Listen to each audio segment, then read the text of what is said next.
Assalamualaikum warahmatullahi wabarakatuh. Bismillahirrahmanirrahim.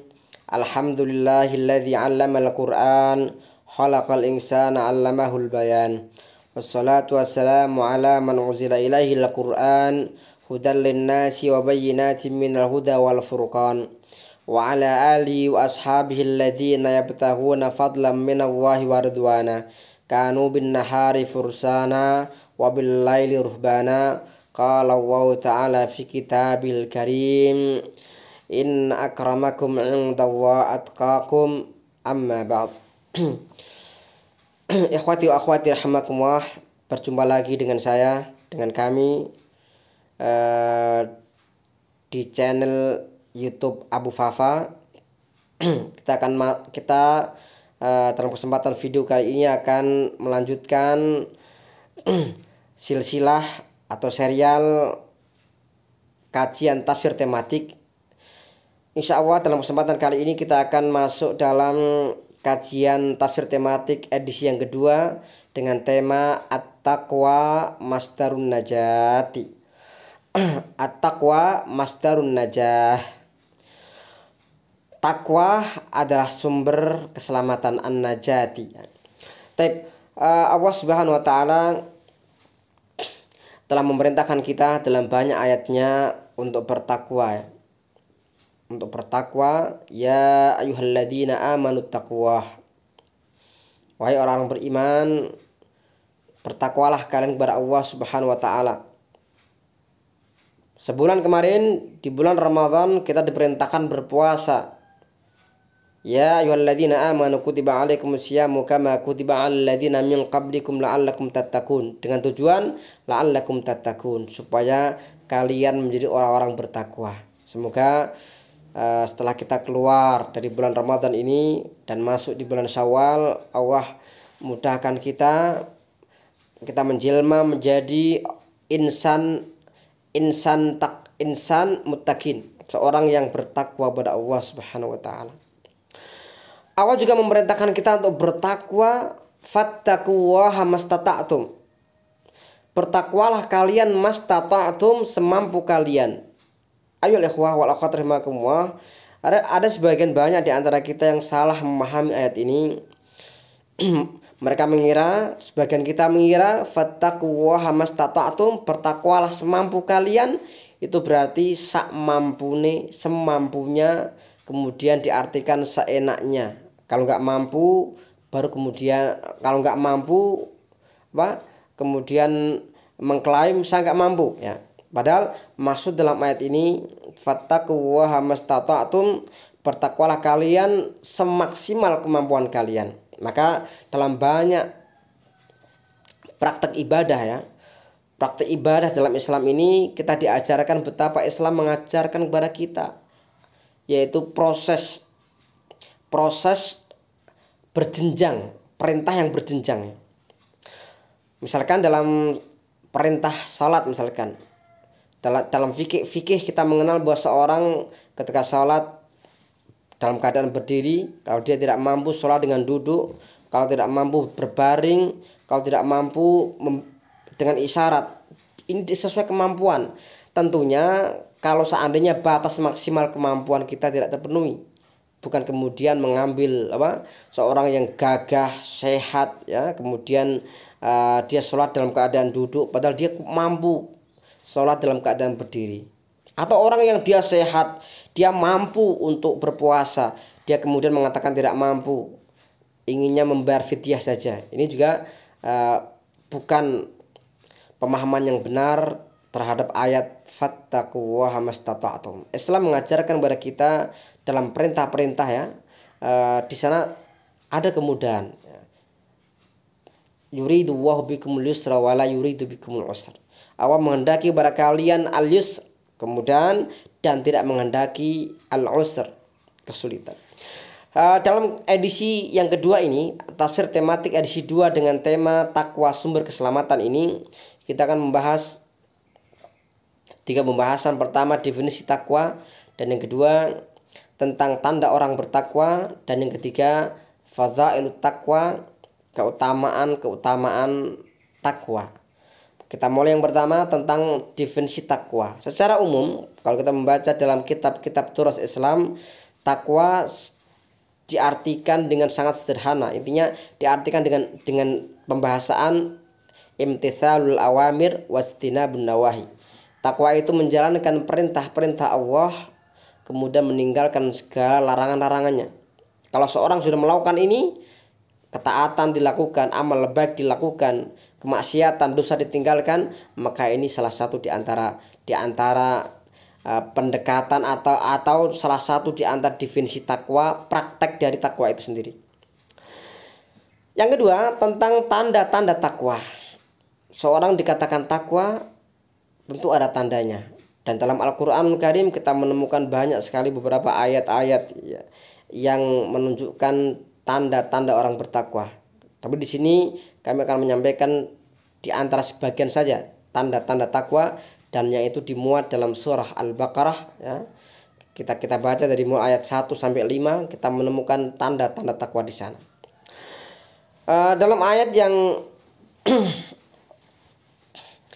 ayat yang ketiga, alladzina yu'minuna bil ghaib wa yuqimunas salata wa mimma razaqnahum yunfikun. Yaitu mereka orang-orang yang beriman bil ghaib, dengan sesuatu yang gaib.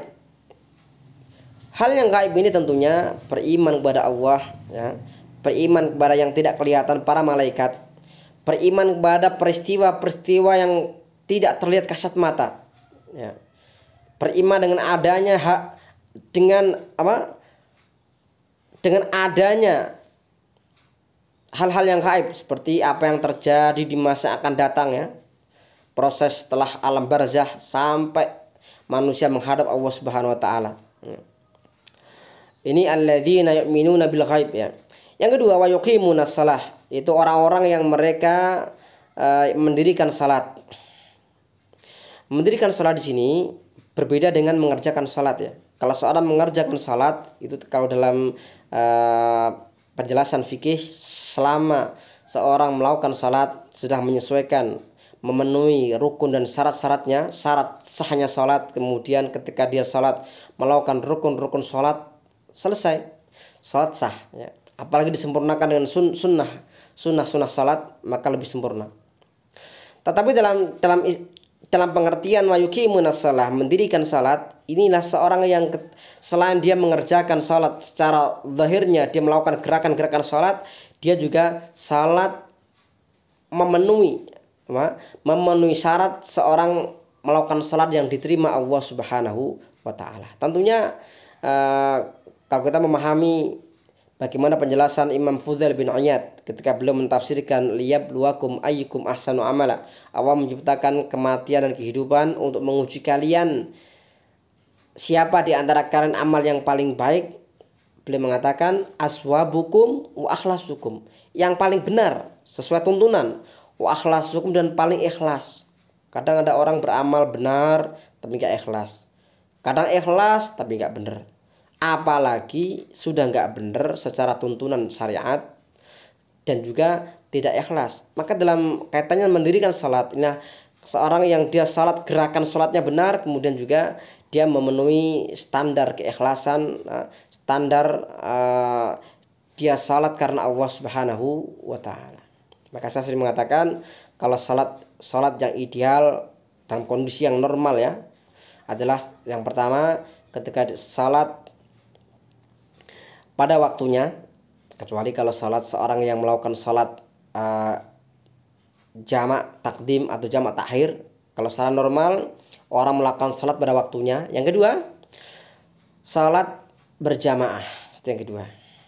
Yang ketiga, salat yang paling afdal, wabil khusus salat yang maktubah ya. Kalau salat sunnah afdalnya dikerjakan di rumah. Tapi kalau salat wajib paling utama dikerjakan di masjid. Itu pun dalam kondisi yang normal ya.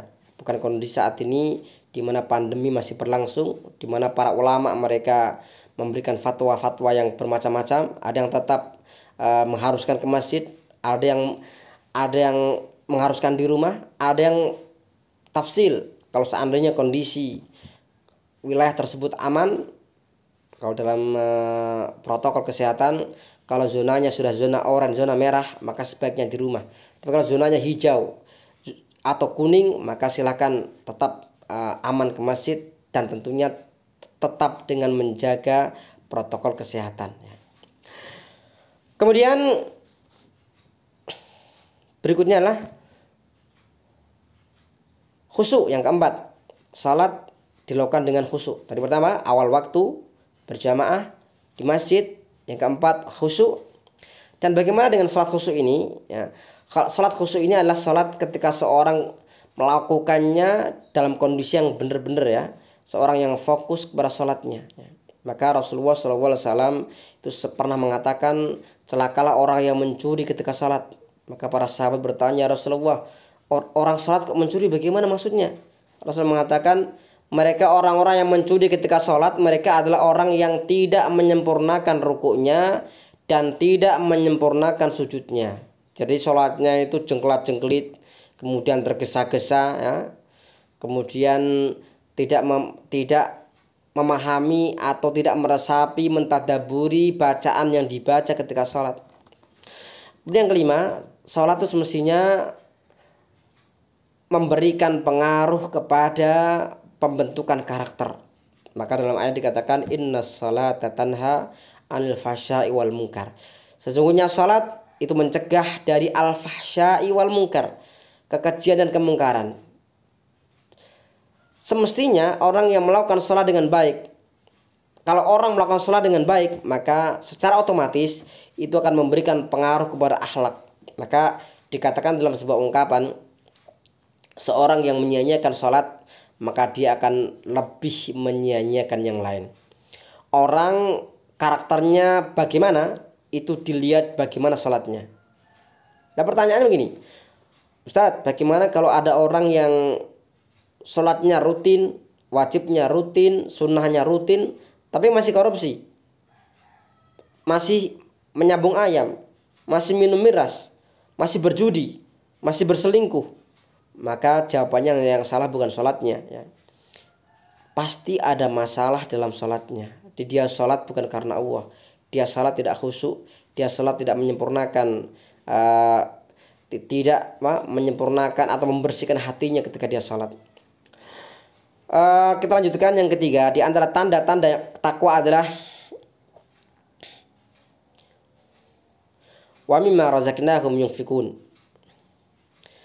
dan mereka menyedekahkan dari sebagian yang kami berikan rezeki kepada mereka. Artinya apa? Hidup ini adalah hidup bukan untuk kita. Hidup ini adalah hidup untuk memberikan manfaat. Kita bisa memberikan manfaat kepada orang dengan berbagai cara.